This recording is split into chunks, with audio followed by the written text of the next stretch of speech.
अस्सलाम वालेकुम, welcome back to my YouTube channel.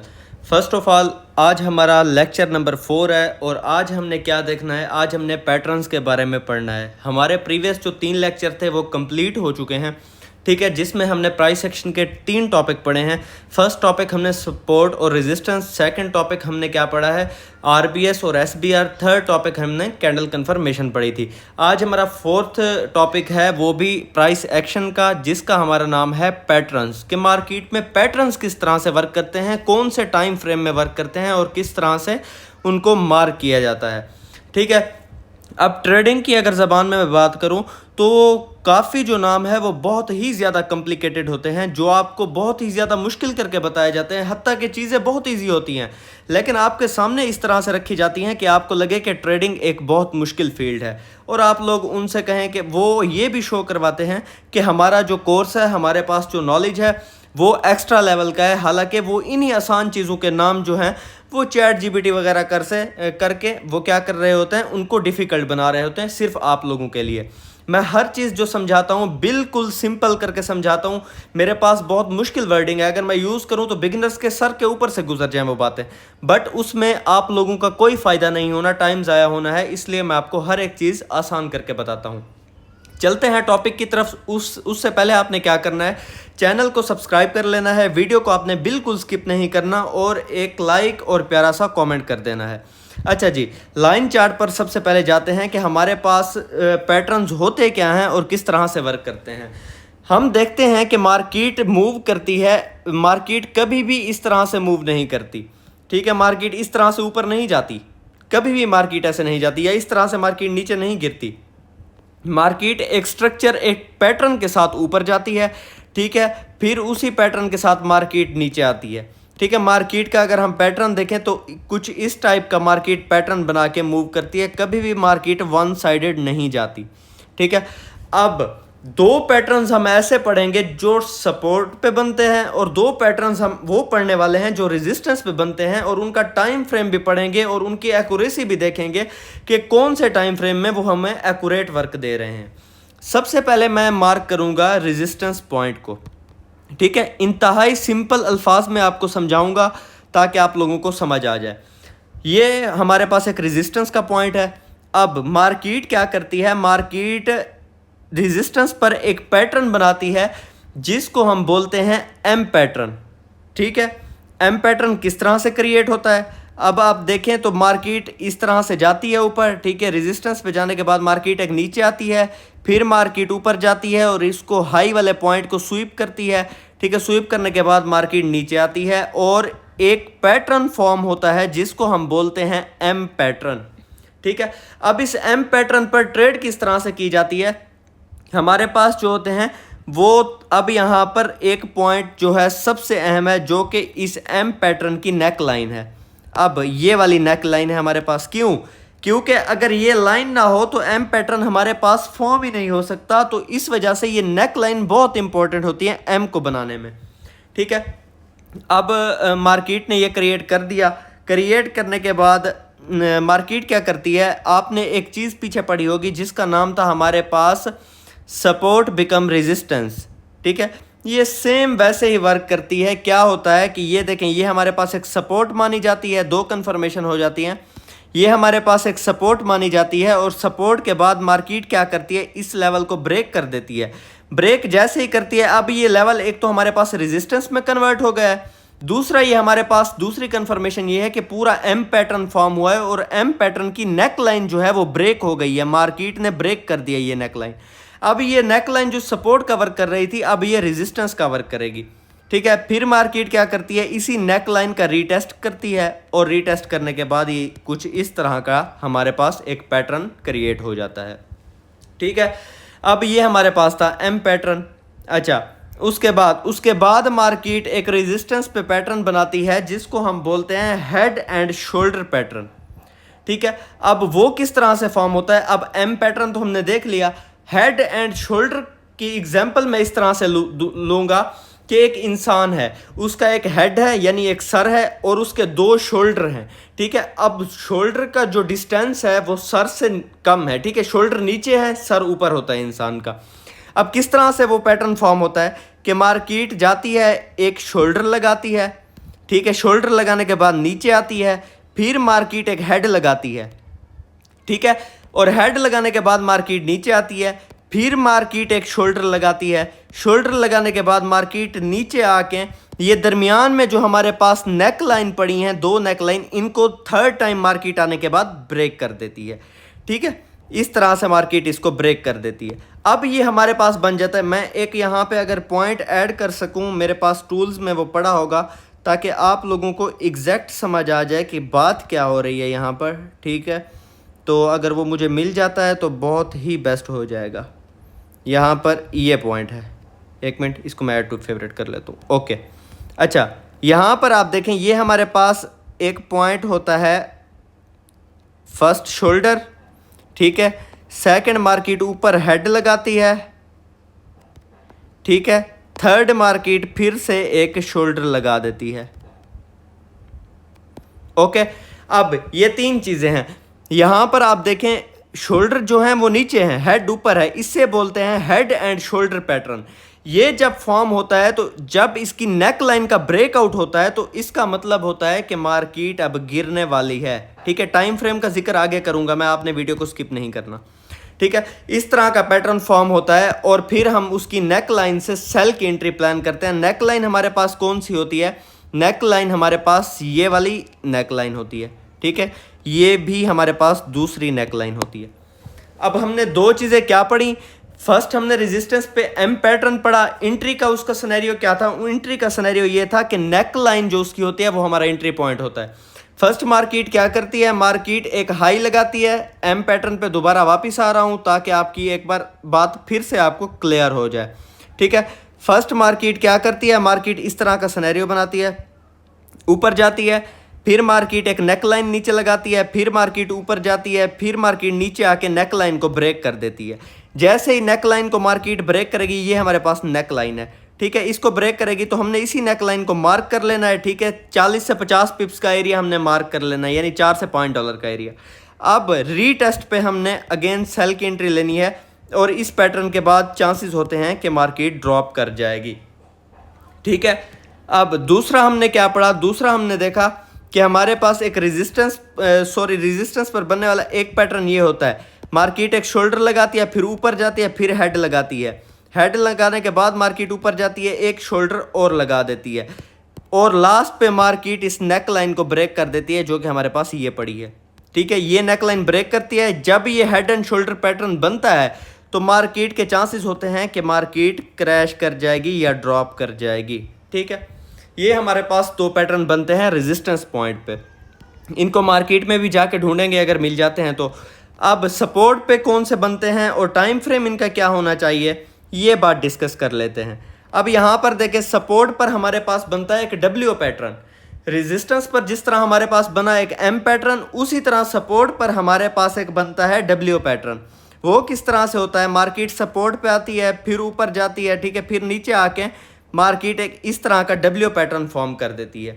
W pattern form करने के बाद ये अब इसकी मानी जाती है नेक लाइन, ठीक है, जिसको मार्केट ने ब्रेक कर दिया है। कहाँ पर? यहाँ पर। यहाँ पर मार्केट ने इस नेक लाइन को ब्रेक कर दिया है। अब हमारी एंट्री कहाँ बनेगी? हम इसी नेक लाइन को मार्क कर लेते हैं। ये वाली जो हमारे पास नेक लाइन है, ये इसको हमने मार्क कर लिया और जब मार्केट रीटेस्ट करती है तो हम इसी नेक लाइन से बाय की एंट्री प्लान करते हैं और मार्केट क्या इस तरह से मूव दे सकती है, ठीक है। और दूसरा हमारे पास कौन सा पैटर्न बनता है? दूसरा पैटर्न हमारे पास बनता है इन्वर्टेड हेड एंड शोल्डर, जो कि हमारे पास सपोर्ट लेवल पे बनता है। वो किस तरह से बनता है? वो ये देखें कि मार्केट आती है, ठीक है, यहाँ पर सपोर्ट पर आके मार्केट इस तरह का एक नीचे शोल्डर लगाती है, फिर ये वाला हेड लगाती है, फिर नीचे आती है, एक शोल्डर लगाती है, फिर ऊपर जाती है, ठीक है। अब ऊपर जाने के बाद ये दो नेक लाइन है हमारे पास, इसकी मार्केट इस नेक लाइन को ब्रेक कर देती है।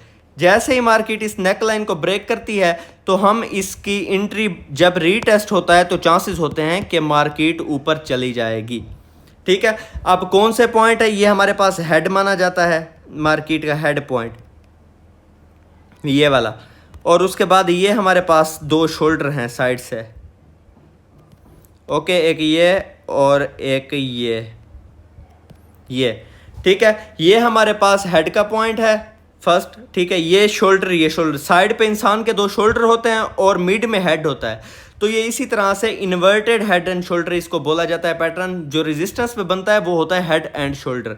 और इसकी नेकलाइन का जब ब्रेकआउट हो जाता है तो फिर रीटेस्ट पर चांसेस होते हैं कि मार्केट अपसाइड जा सकती है। अब इनका टाइम फ्रेम क्या होना चाहिए? इनका टाइम फ्रेम, मैं बेसिकली पैटर्न्स पर ट्रेड नहीं करता। पैटर्न्स को जो हम यूज़ करते हैं ये लॉन्ग टर्म प्रिडिक्शन के लिए होता है कि मार्केट कौन सा पैटर्न बना रही है, ठीक है, उसके बाद कौन सा पैटर्न दिखा रही है और इसके बाद मार्केट क्या कर सकती है। बेसिकली ये पैटर्न्स वर्क करते हैं H4 और H1 टाइम फ्रेम पर। जितना बड़ा टाइम फ्रेम, इससे छोटे जो टाइम फ्रेम है मैंने वहाँ पर इनकी एक्यूरेसी बहुत कम देखी है, ठीक है। स्कैल्पिंग के लिए तो आपने इनको यूज़ करना ही नहीं है, बड़े टाइम फ्रेम में आप इनको यूज़ कर सकते हैं। अब अगर नीचे जाकर देखते हैं हमारे पास कौन से कोई पैटर्न अगर बन रहा है तो मैं एक आध एग्जांपल दिखा देता हूं, बाकी आपने खुद मार्केट में जाके देख लेना है, जो आपको नज़र आए या जो बने तो फिर उसी हिसाब से आपने एंट्री कर लेनी है। सबसे पहले ये देखें, सेम जिस तरह से मैंने आपको समझाया, मार्केट ने एक शोल्डर लगाया यहाँ पे, फिर मार्केट ने एक नेक लाइन लगाई, फिर एक ऊपर हेड लगाया, फिर मार्केट ने एक नेक लाइन लगाई, फिर एक मार्केट ने शोल्डर लगाया, उसके बाद मार्केट ड्रॉप कर गई। अब ड्रॉप करने के बाद मार्केट की जो नेक लाइन है हमने इसको मार्क मार्क करने के बाद यहाँ पर देखें, जब मार्केट सेकंड टाइम इसको रीटेस्ट करने आई, अगर यहीं पर रीटेस्ट कर देती तो भी हम सेल की एंट्री प्लान कर सकते थे। अब ये H1 का टाइम फ्रेम है, मार्केट ने इसको रीटेस्ट किया, रीटेस्ट करने के बाद ये देखें मार्केट कितनी ज़्यादा ड्रॉप हुई। यहाँ पर आप देखें ऑलमोस्ट मार्केट में 1200 पिप्स का डंप आया। ओके, ये हमारे पास था हेड एंड शोल्डर का पैटर्न, जिसमें हमें दो शोल्डर देखने को मिलते हैं, ये वाला एक शोल्डर और दूसरा ये वाला, एक हमें ऊपर हेड देखने को मिलता है। तो ये जस्ट प्रिडिक्शन के लिए आप देखा करें कि अगर इस तरह के पैटर्न्स बन रहे हों तो मार्केट के चांसेस होते हैं कि मार्केट उसी साइड जा सकती है, ठीक है। अब आगे देख लेते हैं कि हमारे पास कोई W पैटर्न हमें मिल जाए या हमें कोई M पैटर्न मिल जाए तो भी हम उसको ट्रेड कर सकते हैं। अब ये ऐसा नहीं है कि पूरा प्योर W बने तो ही आपने एंट्री करनी है। एक बार आपको बता दे कि वो बन रहा है, बस ठीक है, वो बन गया है, ठीक है। अब यहाँ पर देखें, इन्वर्टेड हेड एंड शोल्डर की जो हमने बात की थी, ये वाला एक, ठीक है, उसके बाद एक शोल्डर बन गया, फिर नीचे ये मार्केट ने हेड लगाया, फिर ऊपर गई, फिर नीचे एक शोल्डर लगाया और मार्केट ऊपर गई। अब हमने क्या करना है, इसकी नेक लाइन को हमने कर लेना है मार्क यहाँ पर, ठीक है। अब मार्केट की इसकी नेक लाइन को हमने मार्क किया, नीचे हमें क्या, फर्स्ट हमें शोल्डर देखने को मिला, फिर हेड देखने को मिला, फिर शोल्डर देखने को मिला, इसे कहते हैं इन्वर्टेड हेड एंड शोल्डर, ठीक है। फिर मार्केट ऊपर गई और रीटेस्ट किया, रीटेस्ट पर आप देखें हमें कितने पिप्स का टारगेट मिलता है, यहाँ पर ऑलमोस्ट 430 पिप्स का। 430 पिप्स का मतलब होता है $42 का हमें जो है यहाँ पर टारगेट देखने को मिलता है। ओके, उसके बाद अगर कोई हमें M पैटर्न देखने को मिल जाए तो भी बेस्ट है। यहाँ पर कोई पैटर्न बन रहा है? नहीं। अच्छा जी, यहाँ पर हमें एक W पैटर्न देखने को मिलता है। किस तरह से मार्केट ने एक लो लगाया, ठीक है, और ऊपर गई, फिर मार्केट नीचे आई, नीचे आने के बाद मार्केट ऊपर चली गई। अब मार्केट ऊपर गई तो हमने क्या करना है, हमने इसकी जो सारी ये नेक लाइन है ऊपर, ये सारी हमने मार्क कर लेनी है। अब मार्केट ने क्या किया, मार्केट आई और नेक लाइन को किया रीटेस्ट और मार्केट ऊपर। ये लाइव एग्जांपल है, मैं भी कोई देख के नहीं बैठा होता, लाइव एग्जांपल है। मार्केट में जो पैटर्न्स बन रहे हैं वो मैं आपको दिखा रहा हूँ, ये इंडिकेशन होती है बाय या सेल जाने की। अब यहाँ पर देखें W पैटर्न बना है तो इंडिकेशन मिल गई है कि मार्केट बाय जा सकती है, फिर हम लोग सेल से अवॉइड करते हैं। अगर रेजिस्टेंस पे कोई M पैटर्न बन जाए या हेड एंड शोल्डर पैटर्न बन जाए तो वहाँ पर हम फिर बाय से अवॉइड करते हैं कि रेजिस्टेंस लेवल पर पैटर्न क्रिएट हो रहा है जो कि सेल का पैटर्न है, ठीक है। तो इस तरह से ये पैटर्न ट्रेड किए जाते हैं। अब हमने क्या पढ़ा, दो पैटर्न हमने पढ़े, रेजिस्टेंस के, दो सपोर्ट के। अब रेजिस्टेंस के कौन से थे, मैं उनके नाम यहाँ पे लिख देता हूँ ताकि आपको वो ना हो। रेजिस्टेंस पॉइंट पर, रेजिस्टेंस पॉइंट पर हमारे पास दो पैटर्न बनते हैं। फर्स्ट जो होता है हेड एंड शोल्डर, सेकंड जो होता है M पैटर्न। ठीक है। और उसी तरह हम अगर सपोर्ट देखते हैं, सपोर्ट पर हमें क्या मिलता है, सपोर्ट पॉइंट पे हमें दो पैटर्न देखने को मिलते हैं, एक इनवर्टेड हेड एंड शोल्डर्स और दूसरा हमें मिलता है डब्ल्यू पैटर्न, सॉरी यहाँ पे पैटर्न। ये दो पैटर्न हमने पढ़े हैं, ठीक है। ये इंडिकेशन देते हैं अगर ये बन गए हैं बड़े टाइम फ्रेम में, याद रखें अगर ये बन गए हैं H4 में या H1 में तो फिर ये बहुत ज़बरदस्त वर्क करेंगे। अगर आप इसको देख रहे हैं 15 मिनट में, 5 मिनट में, 30 मिनट में, तो ये वर्क बहुत कम करते हैं, ठीक है। और इन पर एंट्री लेने का भी तरीका होता है, ठीक है। ये नहीं है, जब आप आगे जाएंगे, आगे जो हम कोर्स पढ़ेंगे उसमें आपको ये बात क्लियर हो जाएगी कि एंट्री कहाँ से लेनी है, और ये बड़े टाइम फ्रेम में लॉन्ग टर्म एंट्रीज के लिए हैं।